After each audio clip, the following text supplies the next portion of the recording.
Okay, so we are going to look at how we find our deep abdominal muscles.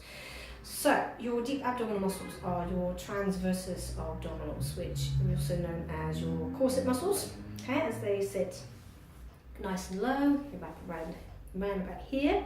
Okay, they sit lower than your six-pack muscles, which are these ones here. They also form part of your core, okay, which is, depending on who you ask, consists of also your pelvic floor, your diaphragm, and the deeper muscles of the lower back, so your multifidus, if you like.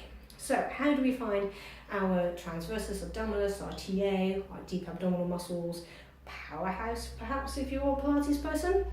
So this is the way that I find the easiest way to do it. We want to find our hip bones, okay? So those two bony parts right at the front of the hips, okay?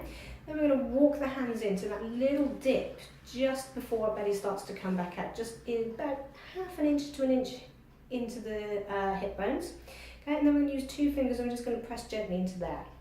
Now, if you were to cough or sneeze, you should feel those muscles push out, okay? You should feel them push against the fingers, okay?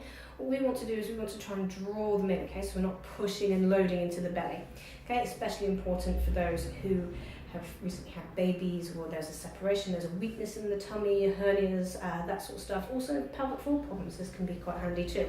So we find those two little curves. We've done our cough, so we're pushing forwards. Now, this time, see if you can draw them gently away. So almost think about wearing a really tight-fitting pencil skirt, perhaps, or a tight-fitting dress. We wouldn't want the little lady pooch coming out.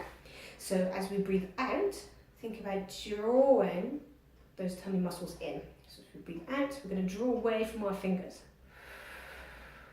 And we should feel these muscles gently switch on.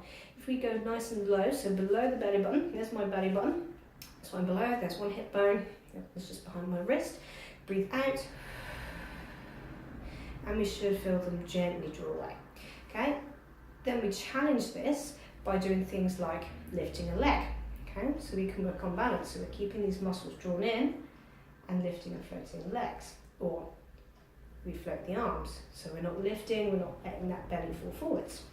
Okay, so again, if I come sideways, we draw in, breathe out. You can see I flatten slightly here. We're not pushing, okay? We're not folding in, okay? So it also helps with better posture as well, okay? So then we can breathe out and we can float and we can see there's no change in the tummy area, okay? You see the trousers, there's no change, it remains nice and flat. We're not pushing, okay? So there's no strain.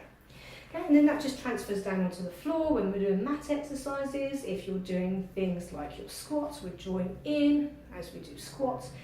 Okay, so nice and easy way of finding those deeper abdominal muscles.